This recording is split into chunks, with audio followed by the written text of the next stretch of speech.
दूसरी साइड को आओ जी, सामने ना आओ प्लीज।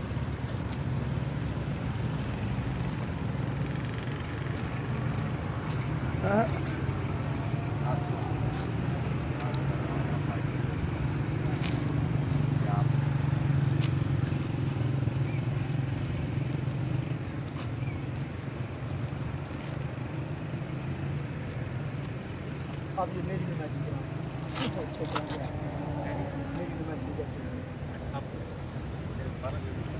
चाचा नारा लगा लेना पाकिस्तान।